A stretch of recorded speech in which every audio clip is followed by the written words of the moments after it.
Sometimes, deceit doesn't come through words, but through questions that sound harmless.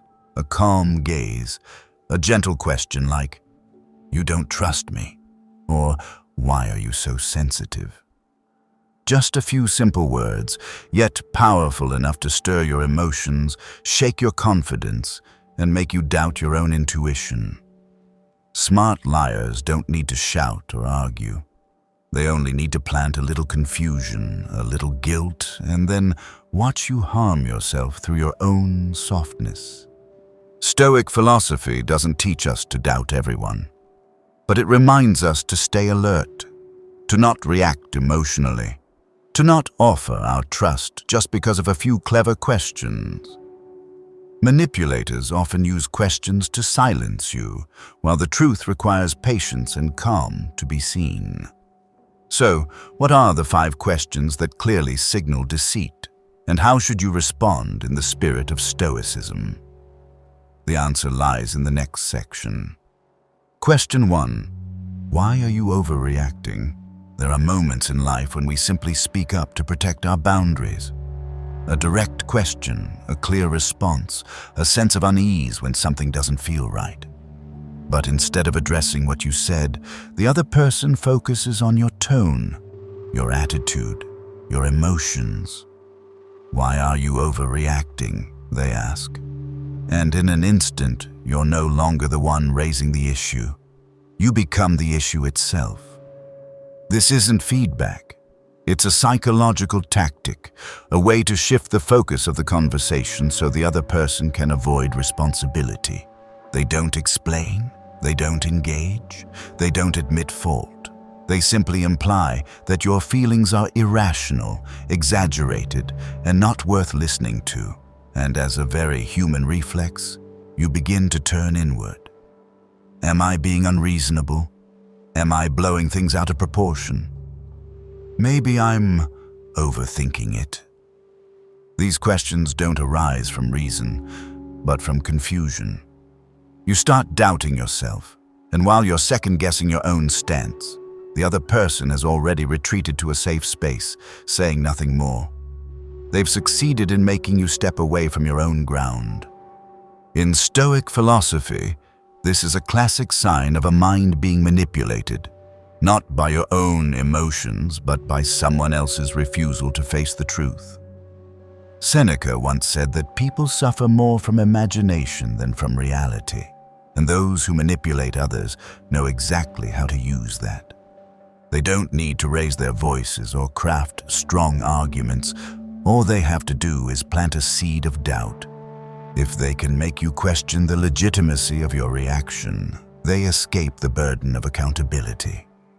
What's troubling is that when this kind of interaction happens repeatedly, you begin to form a habit of silence. You stop reacting, stop asking questions because you fear being labeled as too sensitive or making a big deal out of nothing.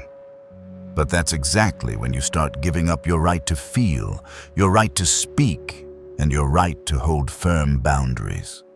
A Stoic doesn't live that way. They don't let someone else's feelings dictate the value of their own reactions. They observe, analyze, and remain composed. And when something feels off, they don't retreat just because they're accused of overreacting. They know. Clarity may make others uncomfortable, but that's the price of living truthfully and refusing to let others dodge responsibility by making you doubt yourself. When someone calls you too sensitive, they're not just making an offhand comment. They're quietly undermining your ability to perceive, turning awareness and intuition into flaws that must be corrected. This is a subtle form of manipulation, but one with deep impact.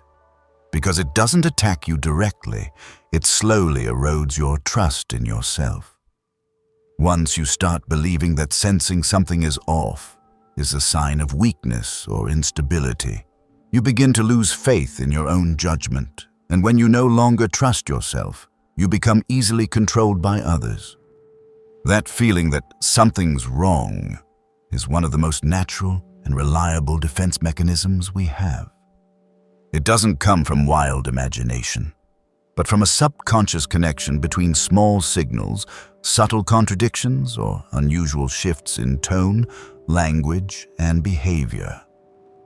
Sensitive people often can't explain right away why they feel uneasy, but time usually proves they were right.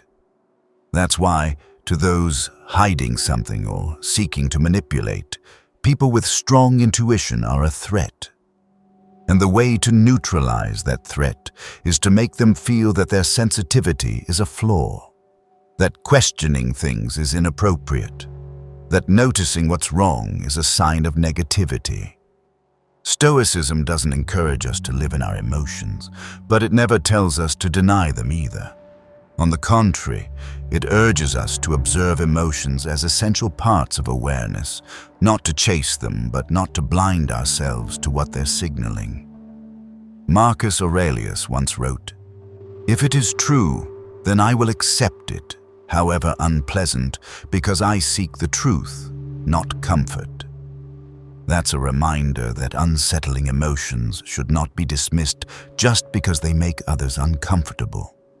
If something feels off, if a comment or behavior startles you, your first instinct should not be to apologize, but to listen to yourself. The label "too sensitive" is dangerous because it makes people feel guilty for simply recognizing the truth. It makes you hesitate to speak, censor yourself in every conversation, and gradually lose your ability to react to what's wrong. A Stoic does not let that happen. They don't let others label their awareness. They treat clarity of mind as a principle, not to control others, but to avoid being controlled. If someone is uncomfortable with your perceptiveness, perhaps the problem isn't with you. Perhaps they're afraid you've seen what they're trying to hide. And if that's the case, you don't need to change. You just need to stand firmer. Question 2. Are you doubting me? When you ask a question in hopes of clarifying something vague or unclear, especially in relationships built on trust, you are taking initiative. You're acting as a rational person, willing to step into uncertainty to seek clarity. But then suddenly, the other person pauses, looks at you and asks, "Are you doubting me?"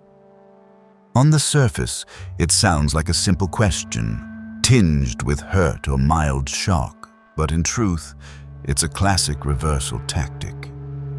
With just a few words, they push you from the position of seeker of truth into the role of someone on the defensive, forced to explain yourself, to prove you meant no harm. And just like that, you, the one who began the conversation because something felt wrong, are now the one expected to justify your integrity.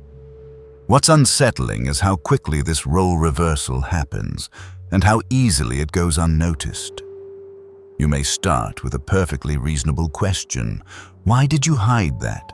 Why didn't you say so from the beginning? Or what made you change your mind so suddenly? But instead of responding or explaining, they throw the question back with a tone that mixes offense and moral judgment. "You're doubting me?" And from that moment, the direction of the conversation shifts. The focus is no longer on their suspicious behavior, but on their feelings, how hurt, how offended, how mistrusted they feel. They go from the one needing to answer to the one needing comfort. And you, instead of continuing your inquiry, are busy apologizing, soothing, or trying to calm things down so they won't feel bad. A Stoic sees this game clearly, because they understand a key principle. Anyone hiding something will try to redirect attention as fast as possible, and the most effective way is by launching an emotional counterattack. One of Stoicism's core teachings is this: do not let another person's emotions determine what is right or wrong in your own mind. Marcus Aurelius once wrote, "If someone can prove me wrong, I'll gladly change, for I seek the truth, not to be right." An honest person doesn't fear being questioned, because they can demonstrate their consistency through action. Only those who don't want scrutiny will try to make you feel guilty for asking. Clarity, in this case, doesn't mean dismissing the other person's feelings. It means not letting those feelings make you forget why you spoke up in the first place. A Stoic doesn't follow reactive emotion. They observe both the content and the structure of the conversation. When they see someone using false hurt to dodge an answer, they neither rush nor retreat. They hold the question, maintain their composure, and let silence expose the truth. Because sometimes it's not what someone says, but how they avoid saying it, that reveals everything. When someone responds with, "Are you doubting me?" they're not just flipping roles as a defense mechanism. They're subtly triggering one of the most destabilizing emotions. Guilt. Not guilt for doing something wrong, but a vague shame for daring to distrust someone familiar, someone you've once been close to, someone who, by emotional logic, you were supposed to fully trust. This is moral manipulation in disguise. The wrongdoer doesn't need to defend themselves. They just need to make you feel like the bad person for even asking. This tactic is especially dangerous in close relationships, where emotional investments accumulate over time. A close friend, an ex, a family member, even a trusted colleague. When they corner you with that question, they're not looking to resolve the conflict, but to see how far you'll go in blaming yourself. By evoking the common social norm that doubting loved ones is cold or heartless, they don't need to refute the facts you're trying to uncover. They only need to make you feel like you were wrong for having bad thoughts about them. And when that guilt sinks deep enough, you'll withdraw from the conversation without ever being told to. The Stoic sees this for what it is. Not real virtue, but a refined form of manipulation wrapped in noble emotion. They understand that trust is sacred, but never an obligation. A healthy relationship does not demand blind faith, nor does it make you feel like a bad person just for having a flicker of doubt. Epictetus emphasized, "No one can make you feel guilty unless you accept their standards." That means the guilt you feel doesn't arise from wrongdoing, but from being led by a moral framework that isn't yours. It's theirs, crafted to deflect the truth. An honest person knows that doubt is not always an insult. It is sometimes a sign of discernment. They're willing to clarify, to answer directly, to face uncomfortable questions, because they know real trust walks hand in hand with transparency. Meanwhile, someone looking to evade the truth will target your emotions, making you feel ashamed for even asking. That is not an attempt to connect. It's a calculated move to silence you. The Stoic will not allow themselves to be steered by guilt that doesn't belong to them. They recognize that if someone truly loves or respects you, they'll want to remove your doubts with honesty, not make you feel wrong for being uncertain. They don't see questioning as an offense, but as a basic right to protect the integrity of the relationship. And they understand trust cannot be safeguarded by fake virtue, nor sustained by guilt. It only survives when both sides commit to truth, to openness, and to listening, even when it's uncomfortable. Question 3. That's in the past. Can we let it go? Some conversations don't end in truth, but in exhaustion. You don't stop because you've received a satisfying explanation, but because you're too drained to ask one more question. And when someone looks at you gently and says, "That's in the past, can we let it go?" they're using your emotional fatigue as a tool to escape accountability. This isn't a well-meaning request. It's soft manipulation, not through reason, but through weariness. Seasoned liars know one thing well. If they can't defeat you with arguments, they'll make you quit out of frustration. They don't need to refute your logic or offer a clear answer. They just need to prolong the conversation long enough, deflect repeatedly, respond vaguely, or act weary, irritable, or hurt every time you question them. They make you feel like you're the one disrupting peace, clinging to something petty, and then instinctively, you begin to compromise. You tell yourself, maybe I'm pushing too hard. It's already over. There's no point in going on. But that surrender doesn't come from clarity. It comes from exhaustion. The Stoic understands this well. They know that fatigue is natural, but it should never be the reason to abandon what matters. Seneca once said, "There is no favorable wind for the sailor who doesn't know where he's going." If you stop your inquiry just because you're tired, you're letting emotion guide you rather than purpose. What you want is truth, and truth can't be reached if you stop just because someone wants you to. Especially in relationships where trust has been broken, continuing to ask questions isn't stubbornness, it's self-respect. The tactic of exhaustion as control is a quiet but effective form of manipulation. Instead of force or threats, the liar creates a heavy atmosphere, making you feel that every time you speak, you're adding tension, and you, wanting to keep the peace, fearing conflict, or simply lacking the energy to fight, fall silent. They don't need your forgiveness, only your silence. But you know this. Silence isn't acceptance, and letting go isn't the same as understanding. These are thin covers over a wound left unhealed. The Stoic isn't swayed by fleeting emotional fatigue. They observe it, acknowledge it, but do not submit to it. If something remains unclear, they don't force themselves to move on, just to please someone else. They hold firm to this principle.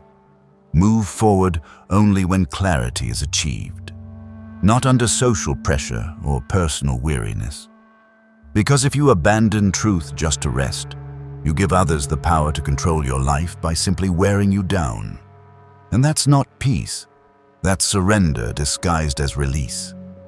One of the greatest temptations in life is to choose short-term comfort over long-term clarity. When someone says, "That's in the past, can we let it go?" they're asking you to place a full stop on an unresolved issue, not through truth, but through silence. They exploit a common mindset, the desire to avoid upsetting a relationship that appears stable, the reluctance to prolong conflict, the instinct to preserve a fake sense of calm. And you, wanting to avoid awkwardness, might agree to stop, even if nothing inside you feels resolved. That's a dangerous trade, exchanging inner clarity for outer calm. The truth is, many people don't fear the truth because it's complex. They fear it because it will change what they've grown used to. They fear that continued questioning will lead to a discovery that will make it impossible to see the other person the same way again. They fear having to choose. They fear admitting that the relationship may not be as real as they believed. So they choose to let it go, not out of forgiveness, but to preserve the illusion. But the Stoic knows that any stability built on avoidance will eventually collapse. Marcus Aurelius once wrote, "If it's not right, don't do it. If it's not true, don't say it." That's not just a moral principle, it's a warning. False harmony won't last when the cracks underneath remain untouched. When you choose to let go of something unresolved just to keep a relationship peaceful, you're building a bridge out of sand. Every time you look away, you send a message that truth can be delayed, that your boundaries can be pushed if the other person is patient or subtle enough. And after a few times, your silence is no longer a gesture of peace. It becomes a habit, part of the rules of the relationship. The other person learns that all it takes is enough pressure or the right timing to say, "Let it go," and you'll retreat. And just like that, you go from setting boundaries to being led by the fear of loss. The Stoic does not live to please others at the cost of truth. They understand that no healthy relationship can survive if clarity is sacrificed for comfort. They don't believe in false peace. They seek the kind of quiet that comes from having nothing to hide. If someone truly values you, they'll walk with you through discomfort to reach understanding. They won't ask for your silence to keep the peace. They won't hide behind "it's in the past" to shut you down. The Stoic knows that real serenity requires the courage to move through discomfort, because no one can find lasting peace in a relationship where truth is delayed, dodged, or dismissed. Silence filled with unanswered questions is not maturity. It's the beginning of accumulated wounds, and the more wounds accumulate, the further the relationship drifts from the honesty it needs to survive. Question 4. You don't trust me? When someone looks you in the eye and asks, "You don't trust me?" they are doing more than posing a question. Embedded in that phrase is an assumption that you should trust them. Not because they've shown clarity, not because they've offered a logical explanation, but simply because they are who they are. Because they know you, share a relationship with you, once moved you, once stood by you at some point in time. And for them, that alone is enough to feel entitled to immunity from scrutiny. This is a subtle form of manipulation, using closeness to imply that trust is a given, a right thereof, rather than something they must continually earn through consistent and concrete behavior. The danger lies in how easily you can be pulled into guilt if you're not alert. You begin to think that your doubts reflect ingratitude, coldness, or a failure to honor the relationship. You start questioning yourself, wondering if you're being too rational, too rigid, too hurtful just for asking for a clear answer. And while you wrestle with this internal turmoil, the other person, the one avoiding transparency, doesn't have to do anything more. They don't need to explain, don't need to prove anything. They only need you to trust. And ironically, the closer the relationship, the more they feel entitled to your trust, as if it were a privilege. But for someone who lives by Stoic principles, trust is never a gift handed out based on titles or memories. It's not a social credit someone gets to spend indefinitely just because things were once good.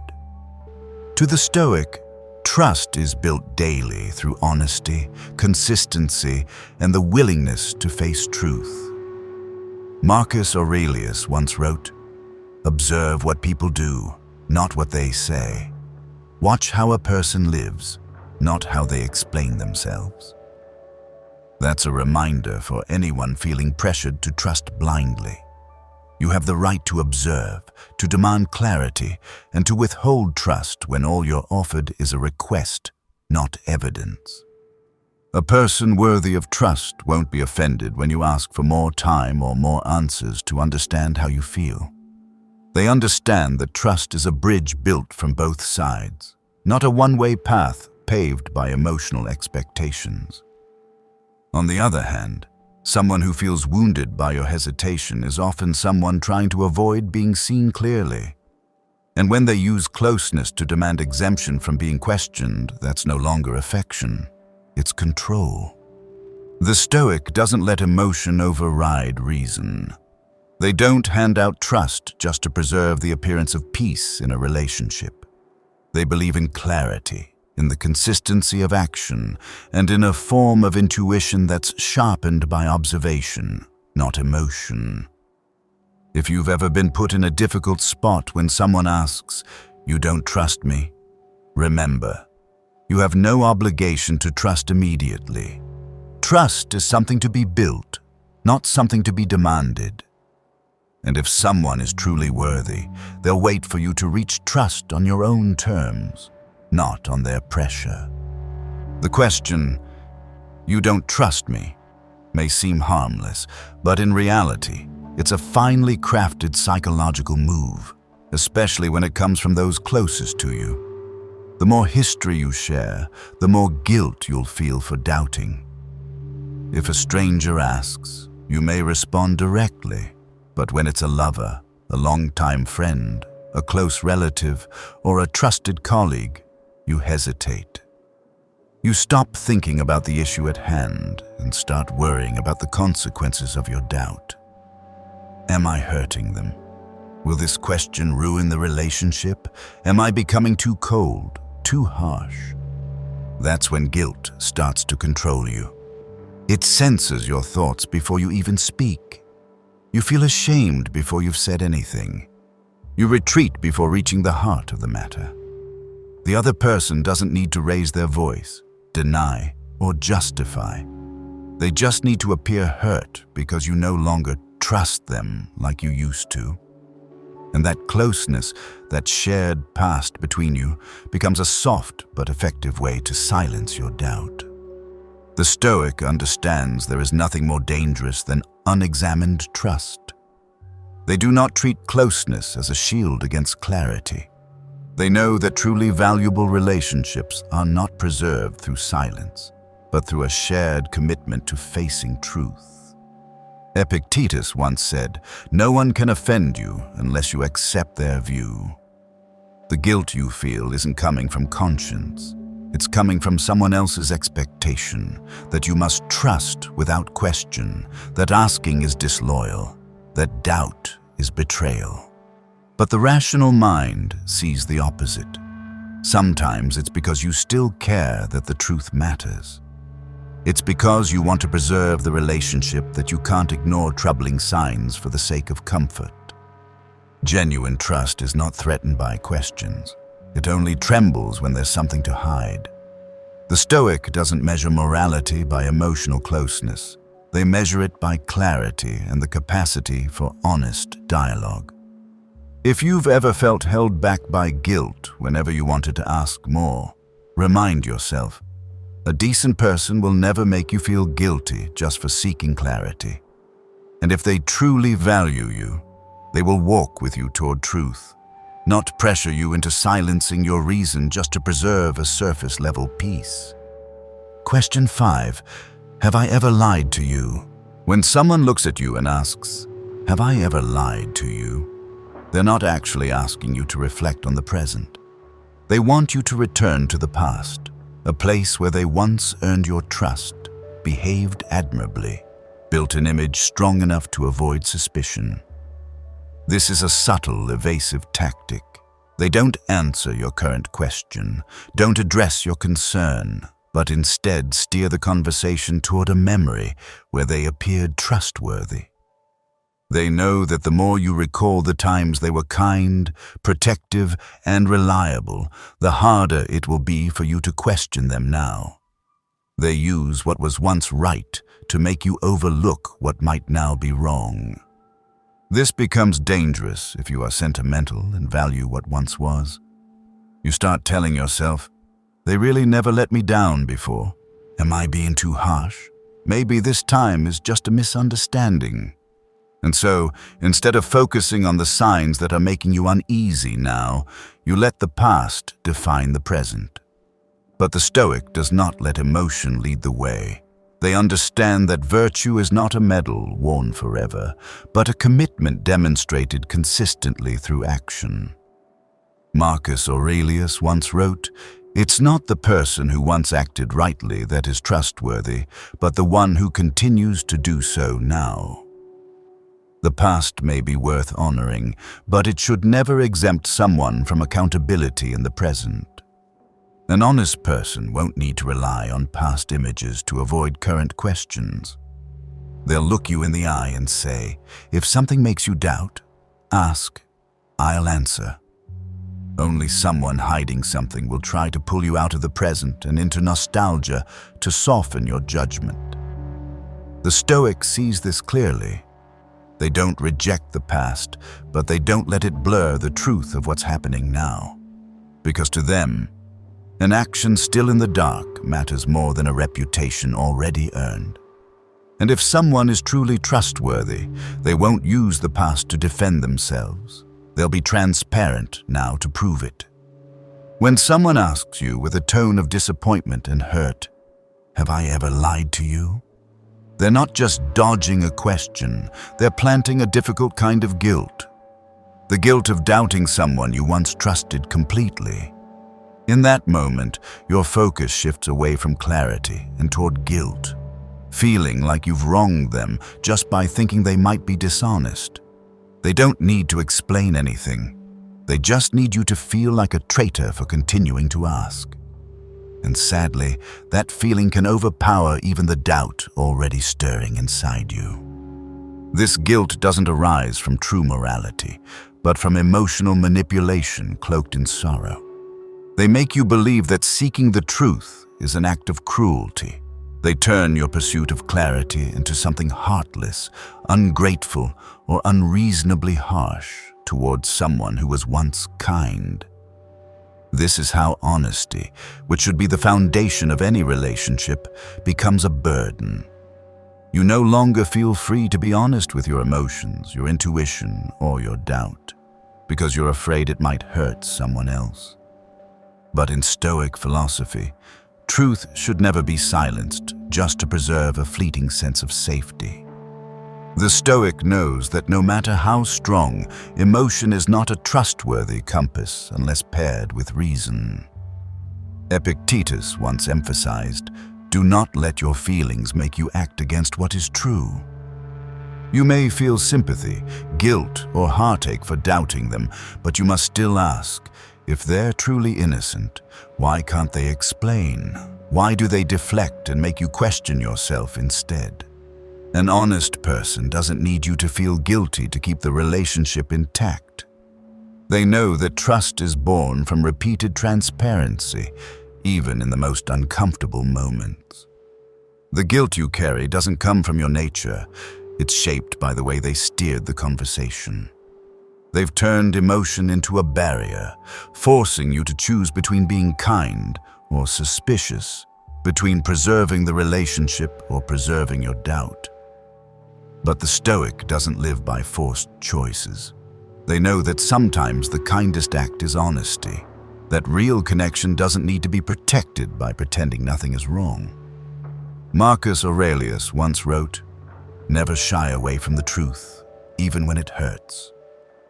In this case, truth not only gives you clarity, it helps you preserve your self-respect. If you've ever felt guilty just for asking a question, remember that a healthy relationship doesn't turn the search for truth into a moral crisis. It doesn't force you to choose between being honest with others and being honest with yourself. And if someone makes you retreat with nothing more than an emotional question like, "Have I ever lied to you?" then perhaps what they truly fear isn't your distrust, but your insight. The Stoic does not avoid truth just because it may upset someone. They choose truth because they know any comfort built on avoidance is merely a compromise with falsehood. To me, questions like, "Why are you overreacting? You don't trust me," or "Have I ever lied to you?" are no longer just simple remarks. They are signals, tools that others sometimes use unconsciously, sometimes deliberately, to make you retreat from your own intuition. I used to feel guilty for asking questions. I used to fear that by doubting someone, I was the one in the wrong, the one damaging the relationship. But then I realized being honest with my feelings and perceptions is the only thing that helps me stay grounded in unclear relationships. Trust cannot be forced, and kindness must never be used as an excuse to evade responsibility. To practice, Stoicism doesn't mean being rigid, suspicious, or cold. It means being rational enough not to give away your trust under emotional pressure. Strong enough not to back down in the face of silence wrapped in the disguise of peace. And clear-headed enough to understand that sometimes the person who makes you feel guilty isn't right. They just know how to manipulate your mind using the very thing you value most: trust.